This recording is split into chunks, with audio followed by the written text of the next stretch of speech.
Welcome back to Aims for the Win. This is part 2 of the grid idea that I showed you last time. I cut it from that video because it just seemed too much in that video. This time we are using a bigger grid, and that way instead of doing just one color per square, you can test out different patterns or different whatever you want to do on each square. Originally, I got ahead of myself and drew all the pieces in first and without recording it, and then I recorded me coloring it, and then I decided I did want to use it for the video, and so I printed another grid, and I will show you that first because it'll just show you the process I go through when I'm doing my little squares.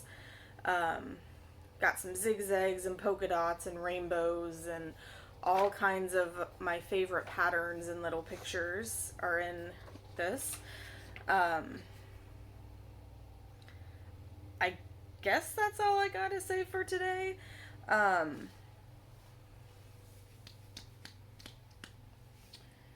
What else should I tell you? Today I'm recording this.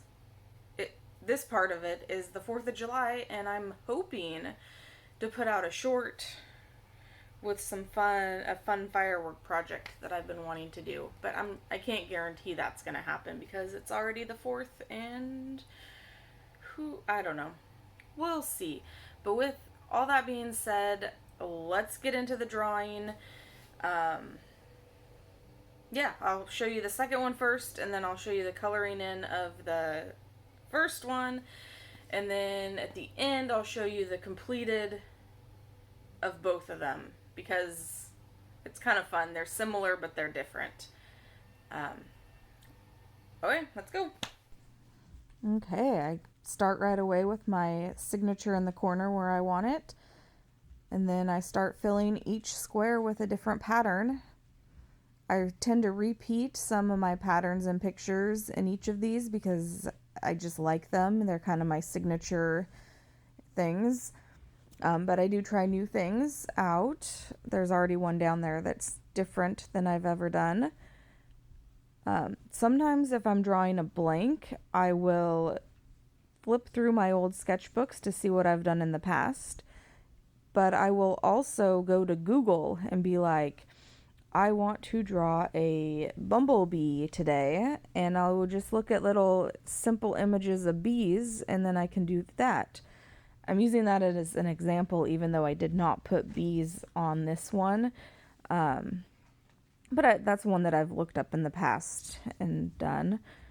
I wasn't fond of this one, but at the end you'll see how it turns out. Polka dots and squiggly zigzags, all kind of per the course. And some more swirly guys. Sometimes I don't realize that I do two things very similar close together, and that's just how it does. I just keep on going. Got some stars. I do use a pencil when I'm doing my stars, I can't freehand a star without ruining it. So there's the second one, and then here's the second one. I don't know if that makes any sense, but this is the one I didn't record me drawing the images, but I got some apples on this one that I really like. Got some stripes and all kinds of things. There's the pizza. I don't think I did the rainbow on this one. That's fine. Got some fire. Those things aren't always fire, but when you color them red with yellow, it looks like fire. Then my name ended up in the corner on that one on accident. The swirly guy over here that I'm going to do is kind of a funny thing because usually I don't do one continuous line like that, but I figured it out and I kind of like it. And here we go. Once again, if you have a paper trimmer, that would be perfect for that. I'm going to paste this in as my very first cover page. Yeah, I don't know what else to say. Gotta make sure it's on there correctly. And there we go. Finished product glued into my sketchbook. And there's my brand new sketchbook to fill. Okay, we started out with the grid. And we got 2 of these. So the first one was this one. Wait, the first one I did was this one. I colored it in with colored pencil because that's like my preferred medium most of the time. As I was doing it, I was kind of doing it random and whatnot, and I knew I wanted to put in the aims for the win up, but I didn't necessarily want it up here. I should have put it down here. But I stopped and looked, and I had 1 square left, and so that's where it went. There's that one. Second one, but the first one you saw. I went ahead and I started with that aims for the win in the corner, so that's where I knew I wanted it. This one right here goes to show that even if you don't like something when you first do it, if you follow through with it, it still might turn out okay. I didn't, well, I guess those 2 kind of turned out okay too. I wish I'd done a little bit different color scheme on them because this whole corner's the same. But this one right here, can anyone guess what this pattern is from?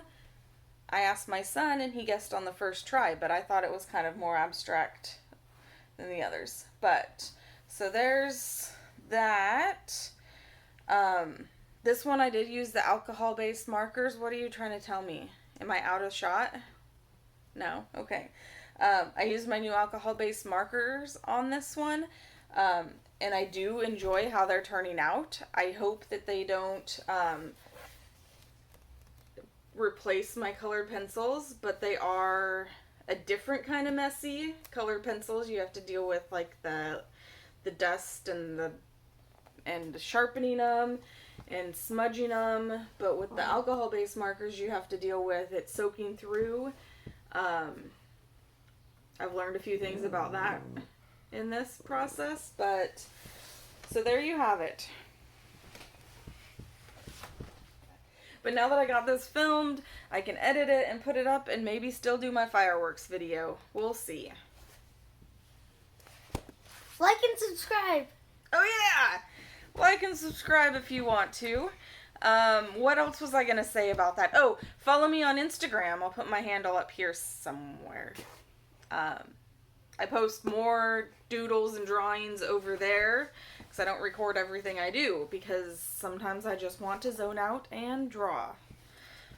Thanks for watching. Also, say what you think the thing is in the comments. Oh, I'm going to have to cut that whole section out, aren't I? The idea for the grid. That's probably getting cut.